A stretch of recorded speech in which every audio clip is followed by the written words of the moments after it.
खाली ना जाता कोई दर से तुम्हारे, खाली ना जाता कोई दर से तुम्हारे, मैं भी खड़ी हूँ नंदी पाहे फसाए, अपने हृदय से लगा लो गिरा जा रहा हूँ, उठा लो भोले अपने दर से अब तो न टालो, गिरी जा रही हो, उठा लो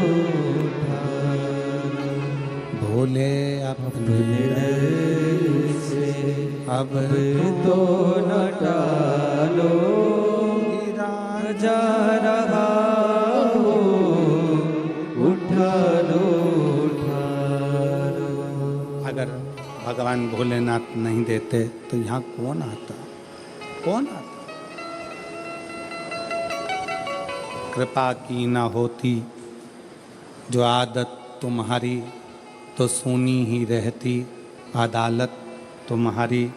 जो गरीबों के दिल में जगह तुम ना पाते, तो किस दिल में होती इबादत तुम्हारी। ये तुम्हारी ही कृपा है, तुम्हारी।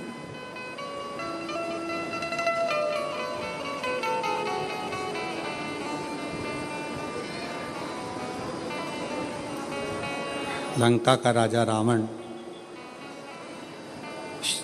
कैलाश पर्वत को उठा रहा है। क्यों? उसको मालूम है कि इसके नीचे कुबेर का वैभव, कुबेर की सत्ता, कुबेर का आनंद, कुबेर की लक्ष्मी इसी के नीचे है।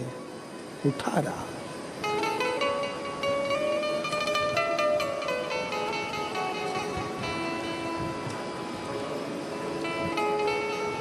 उठा नहीं कैलाश पर्वत, हिला नहीं कैलाश पर्वत, उठ ही नहीं पाया कैलाश पर्वत, नहीं।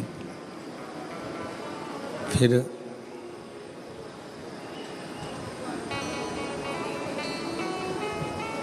हार गया। जब नहीं उठा, हाथ दब गया, हार गया।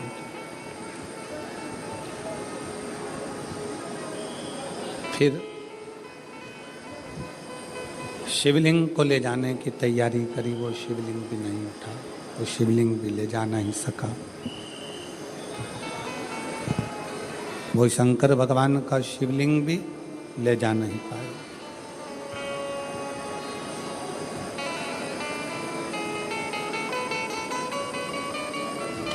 इन हाथों की रकीलें अगर गलत हैं,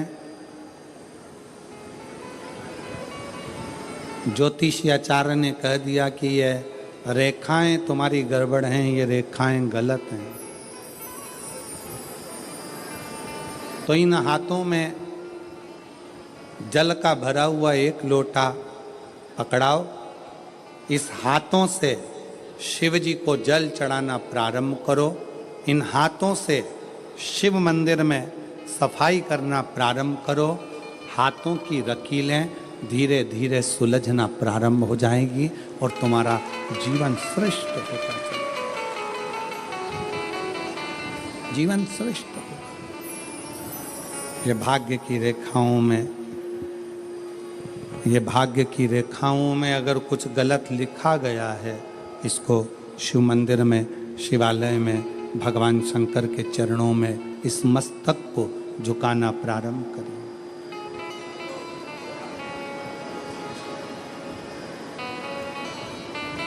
सुलझना प्रारंभ।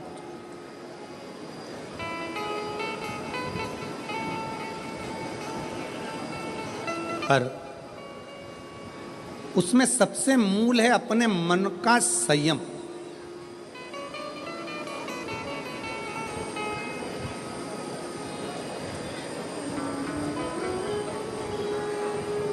अपने मन का सही। एक प्रश्न आपसे करेंगे, उत्तर दीजिएगा। एक तरफ शैतान है, राक्षस है, और दूसरी तरफ समुद्र है।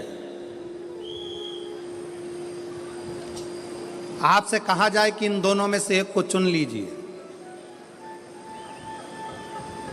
एक तरफ समुद्र है, दूसरी तरफ राक्षस शैतान है, आप क्या चुनोगे? उत्तर दो। एक तरफ समुद्र है, एक तरफ राक्षस है, शैतान है, वो उधर से बढ़ रहा है, समुद्र की लहरें इधर से बढ़ रही है। आप दोनों में से क्या चुनना पसंद करोगे? क्योंकि इधर भी मरना है, उधर भी मरना है।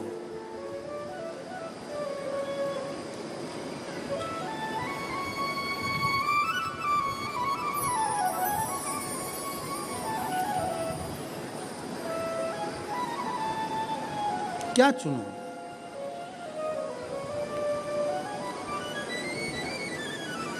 तो हो सकता है आप में से आधे लोग कहें कि हम समुद्र को चुन लेंगे, कोई कहे हम राक्षस को, शैतान को चुन लेंगे। परशु महापुराण की कथा कहती है कि समुद्र कितना गहरा है ये आपको मालूम नहीं है, पर वो राक्षस, वो शैतान कैसा है ये आपको मालूम है। तो प्रयास करना कि वो राक्षस को चुनना श्रेष्ठ है, कि कम से कम ये राक्षस है, ये हमको मालूम है, इसको कैसे डील करना है ये हमको मालूम है, ये कैसे इसको संभालना है ये हमको मालूम है। हम उस राक्षस को छोड़कर अगर समुद्र के पास जाएंगे, दिख तो अच्छा रहा है, लहरें भी अच्छी लग रही है, पर यह कितना गहरा होगा और कितनी गहराई में ले जाएगा और कब समाप्त कर देगा पता नहीं चल पाएगा, पता नहीं चल दिखेगा।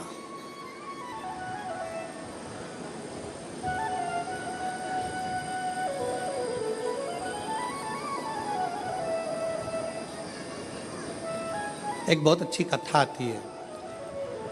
एक गांव का व्यक्ति अपना गांव छोड़ रहा है।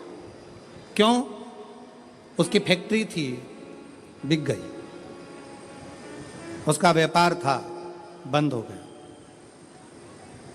परिवार वाले भी उसको चोट दे दी, परेशान कर दिया।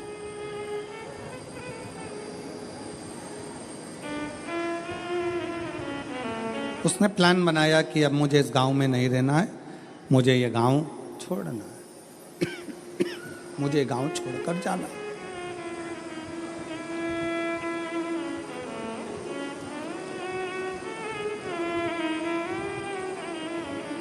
पूरा फैक्ट्री बेच दिया, घर बेच दिया, जमीन बेच दी, सब कुछ बेचकर धन एकत्रित करा, घोड़े पर बैठ गया, घोड़े पर बैठकर और सब बेचकर परेशान होकर वहां से चल दिया। 60 किलोमीटर दूर दूसरा गांव था, वहां पहुंच गया। गांव में जाकर देखा तो गांव के लोग आम के पेड़ के नीचे, पीपल के पेड़ के नीचे बैठे हुए हैं, बातचीत कर रहे हैं, सब आपस में बातें कर रहे थे। इस व्यक्ति ने अपना घोड़ा रोका, घोड़ा रोककर नीचे उतरकर उनके पास जाकर बैठा और बैठकर उसने पूछा, भैया एक बात पूछना चाहता हूं, क्या आप मुझे बताओगे? बोलो क्या बात पूछना है, क्या पूछना चाहते हो? भैया ये बताओ यहां के लोग कैसे?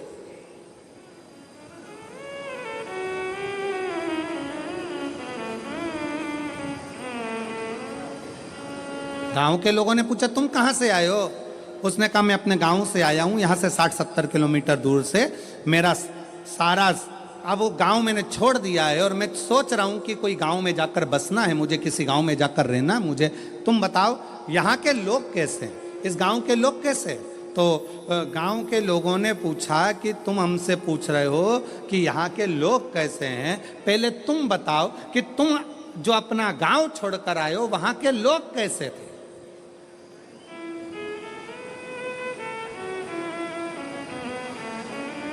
उस व्यक्ति ने कहा, वहां हमारे गांव के लोग इतने दुष्ट, पक्के रावण, कंस की औलाद, इतने गंदे पूछो मती। झूठ, प्रपंच, बेईमानी, छल सब उसमें भरा हुआ। अच्छा, हाँ, अब आप बताओ आपके गांव के लोग कैसे हैं? तो उन्होंने कहा, भैया तुम जो बोल रहे हो बिल्कुल वैसे की वैसे ही हमारे गांव के लोग भी हैं। अब उसने मन में सोचा कि अपना गांव का सामान बेच कर आया और यहाँ के लोग भी ऐसे ही हैं, तो क्या मतलब यहाँ रहने से, और आगे बढ़ा। 200 किलोमीटर दूर आगे जाने पर फिर एक गांव में पहुंचा। एक गांव में पहुंचा तो वहाँ पर लोग बैठे हुए थे, बातचीत कर रहे थे। ये उतर कर फिर गया। इसने जाकर पूछा, क्यों भैया, क्या बात है? गांव के लोगों ने पूछा, तुम कौन हो? मैं 200 किलोमीटर दूर मेरा गांव था, सब कुछ बेचकर मुझे बसना है, कोई अच्छा गांव ढूंढ रहा हूं। अच्छा, तो अब ये बताओ कि आपके गांव के लोग कैसे हैं? उसने कहा, हमारे गांव के लोग? हाँ, पहले ये बताओ कि तुम्हारे गांव के लोग कैसे थे? घोड़े पर बैठा हुआ व्यक्ति ने कहा, मेरे गांव के लोग? हाँ। उसने विचार करा, भी पहले वालों को बताया ऐसा ऐसे थे, इसने अब अपनी बात को पलट दिया और यहाँ पर बोला, मेरे गांव के लोग एकदम संत तुकाराम जैसे, मेरे गांव के लोग एकदम संत नामदेव जी जैसे, मेरे गांव के लोग मीराबाई जैसे, मेरे गांव के लोग तुलसीदास, मेरा गांव का लोग इतना सत्यवादी, पूछो मती। इतने में फिर इसने पूछा, अब बताओ तुम्हारे गांव के लोग कैसे हैं? तो सारे गांव वाले एक जैसे बोले, बस हमारे गांव के लोग भी तुम जैसा बता रहे हो ना, बिल्कुल वैसे की वैसे ही है। हमारे गांव के लोग भी धर्मात्मा है, हमारे गांव के लोग भी पुण्यात्मा है, हमारे गांव के लोग भी सत्कर्मी हैं, हमारे गांव के लोग भी संत तुकाराम जी जैसे हैं, हमारे गांव के लोग भी संत नामदेव जी जैसे हैं, हमारे गांव के लोग भी मीराबाई जैसे हैं। तब उस व्यक्ति के दिमाग में आया कि ये बिल्कुल सत्य है। आप कितने भी गांव बदल लो, आप अपनी कितने भी घर बदल लो, आप अपने रिश्तेदार को छोड़कर दूसरे शहर में जाकर बस जाओ, तुम जैसे होगे वैसे ही दुनिया के लोग मिलेंगे। आप अच्छे हो तो दुनिया अच्छी मिलेगी। कितने बदलोगे? शहादा छोड़ा, पूना चले गए, पूना छोड़ा, मालेगांव चले गए, मालेगांव छोड़ा, लातूर चले गए, लातूर छोड़ा, नागपुर चले गए, नागपुर छोड़ा, मुंबई चले गए। और वहाँ पर भी जाकर के हम तो जैसे थे, हमारे गांव के लोग जैसे पहले थे, जैसे हमारे आसपास के लोग ईर्ष्या रखते थे, जैसे हमारे गांव के लोग वैसा करते थे, वैसे की वैसे यहाँ मिल रहा है। उसका कारण क्या है? ना शहादा बुरा है, ना मालेगांव बुरा है, ना पुणे बुरा है, ना नागपुर बुरा है, ना भोपाल बुरा है, ना इंदौर बुरा है। बुरा कौन है?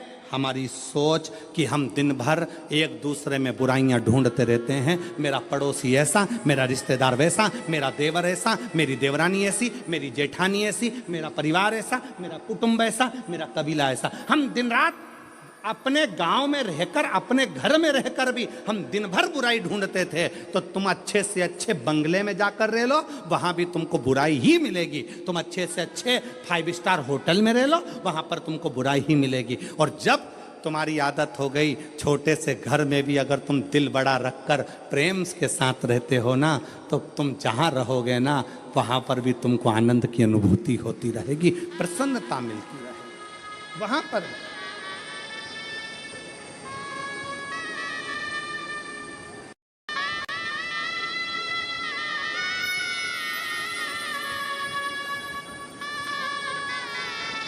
वो कहते, जो जैसी भावना लाया वो वैसा ही फल पाया, जो जैसी भावना लाया वो वैसा ही फल पाया।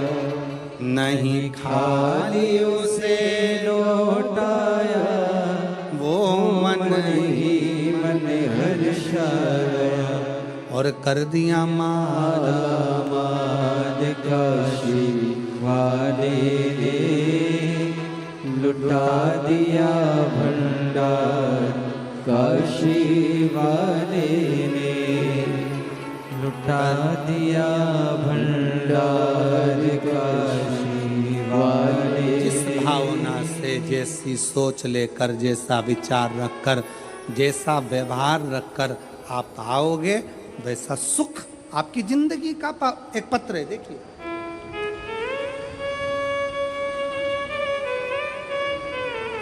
बोलो बोलो जरा, टीवी पर देख के बोलो।